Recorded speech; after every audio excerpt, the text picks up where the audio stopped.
Okay, so today we're going to see how well you've been listening to all that Christmas music you say you love that's on the radio.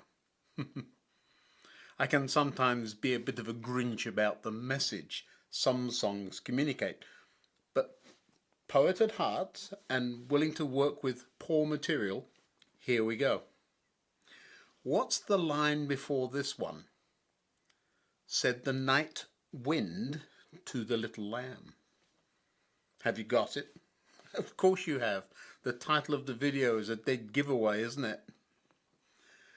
Do you hear what I hear? The interesting thing about listening to carols on the radio is that to do so, the radio must first be tuned to the right station. The radio has to be listening before you can, if you like.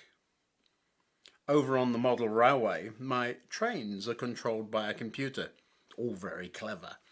But to do that, the trains have to have a special chip fitted inside them so that they can hear the code I send them through the rails. Long ago, there was a small boy called Samuel who was an understudy to Eli. Now, Eli had worked in the temple for decades and was also a very important judge. I suppose these days you'd say he was on the Supreme Court or worked at the Old Bailey if you're English. Samuel was having an early night before all the lamps ran out of oil, and he woke up because he heard someone calling his name. He got up and ran to Eli. "Here I am. Did you call me?" "I didn't call you," replied Eli. "Go back to bed." So he did. This goes on for a while. Samuel hears someone calling, runs to Eli, who hasn't heard a thing, goes back to bed and hears someone calling his name again. The story tells us it was God talking to Samuel. You may or may not know how that works, but sometimes it's not an out loud voice, even though it might seem like it to you. Don't worry, I'm not losing the plot. No weird voices in my head. But seriously, sometimes when we just know, we really just know, don't we? As a small boy, Samuel hadn't yet got to the point of being able to have a grown-up faith.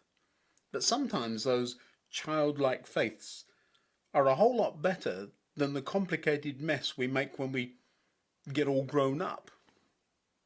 Eventually, Eli realized it was the Lord who was calling the boy. So he said to Samuel, "Go and lie down again, and if someone calls you again, say, 'Speak, Lord, your servant is listening.'" So Samuel went back to bed. Samuel somehow was in tune to be able to hear, something that Eli was not. Now, I wonder what would have happened if Samuel had rolled over and said, "Stop bothering me, I need some sleep." There are several things at play here, aren't there? First of all, just as my trains have to have the ability to hear the message I send them, Samuel too had to be on the right wavelength, able to listen. Then, once he did hear, he had to react appropriately. It's no good getting lovely fuzzy feelings because you hear from God. You have to act on those instructions. Lastly, just because you're hearing something does not mean everyone else is hearing the same thing. But that doesn't mean what you hear is wrong. No, not at all. That's where faith comes in, listening very carefully. Some would say it's listening to our conscience. Others perhaps might say, "Oh, I just know." And it can put us at odds with what everyone else is doing.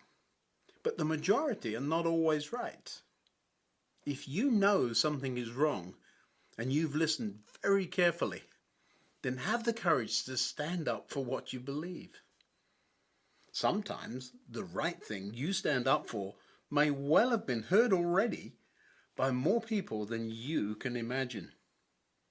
Listening carefully and not dismissing that still small voice that our carol said was carried on the night wind, the thought that won't go away may be more important than we can possibly imagine.